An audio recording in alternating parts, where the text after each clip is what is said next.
সালিহা, তোমরা সালিহা হয়ে যাও। সালিহা কাকে বলে? এই কথা বলতে চাচ্ছিলাম। সালিহা কাকে বলে? তোমরা কানেতা হয়ে যাও।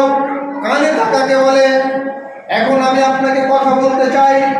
আপনার মেয়ে যদি সালেহা বানাতে চান, নেককার বানাতে চান, ভালো বানাতে চান, তাহলে আপনাকে আপনার মেয়েকে সুশিক্ষিতভাবে আদর যত্নভাবে মানুষ করতে হবে। কেমন করে?